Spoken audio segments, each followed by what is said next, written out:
Media TV में आपका स्वागत है मेरे यानी अनुष्का शर्मा के साथ। आज हम बात करेंगे खाटू श्याम जी की, जो कि भगवान श्री कृष्ण के कलयुगी अवतार के रूप में जाने जाते हैं। ऐसा कहे जाने के पीछे एक पौराणिक कथा है। राजस्थान के सीकर जिले में इनका भव्य मंदिर स्थित है, जहां लाखों की संख्या में श्रद्धालु आते हैं। लोगों का विश्वास है कि बाबा श्याम सभी की मुरादें पूरी करते हैं। तो आइए जाने इनकी पूरी कथा। बाबा खाटू श्याम का संबंध महाभारत काल से माना जाता है। यह पांडुपुत्र भीम के पौत्र थे।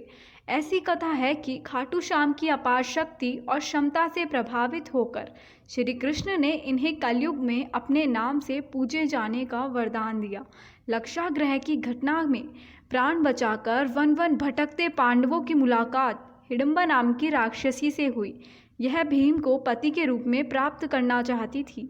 माता कुंती की आज्ञा से भीम और हिडिंबा का विवाह हुआ, जिससे घटोत्कच का जन्म हुआ। घटोत्कच का पुत्र बर्बरिक, जो अपने पिता से भी शक्तिशाली और मायावी था।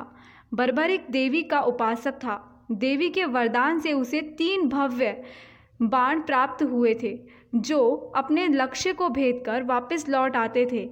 इनकी वजह से बर्बरिक अजय हो गया। महाभारत के युद्ध के दौरान बर्बरिक युद्ध देखने के इरादे से कुरुक्षेत्र आ रहा था।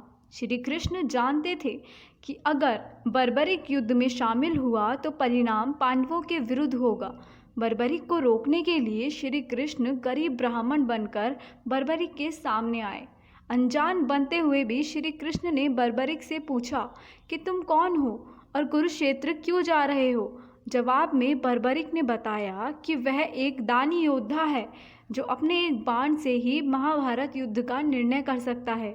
श्री कृष्ण ने उसकी परीक्षा लेनी चाही, तो उसने एक बाण चलाया, जिससे पीपल के पेड़ के सारे पत्तों में छेद हो गया।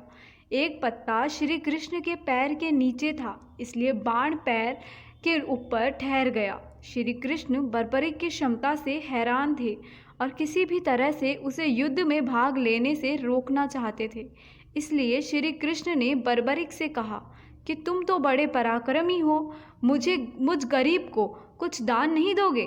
बर्बरिक ने जब दान मांगने के लिए कहा तो श्री कृष्ण ने बर्बरिक से उसका शीश मांग लिया।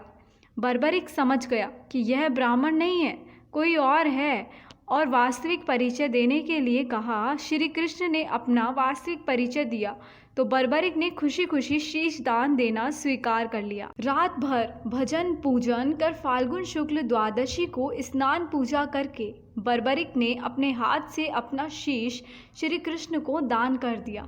शीश दान से पहले बर्बरिक ने श्री कृष्ण से युद्ध देखने की इच्छा जताई थी। इसीलिए श्री कृष्ण ने बर्बरिक के कटे शीश को युद्ध अवलोकन के लिए एक ऊंचे स्थान पर स्थापित कर दिया। युद्ध में विजय श्री प्राप्त होने पर पांडव विजय का श्रेय लेने हेतु वाद विवाद कर रहे थे। तब श्री कृष्ण ने कहा कि इसका निर्णय बर्बरिक का शीश कर सकता है। बर्बरिक के शीश ने बताया कि युद्ध में श्री कृष्ण का सुदर्शन चक्र चल रहा था, जिससे कटे हुए वृक्ष की तरह योद्धा रणभूमि में गिर रहे थे। द्रौपदी महाकाली के रूप में रक्तपान कर रही थी। श्री कृष्ण ने प्रसन्न होकर बर्बरिक के उस कटे सिर को वरदान दिया कि कलयुग में तुम मेरे श्याम नाम से पूजित होगे। तुम्हारे स्मरण मात्र से ही भक्तों का कल्याण होगा और धर्म, अर्थ, काम, मोक्ष की प्राप्ति होगी। तो दोस्तों, आज के लिए बस इतना ही। अगले एपिसोड में फिर मिलेंगे एक नई धार्मिक जानकारी के साथ। Please like, share and comment और सब्सक्राइब करना ना भूलें। धन्यवाद।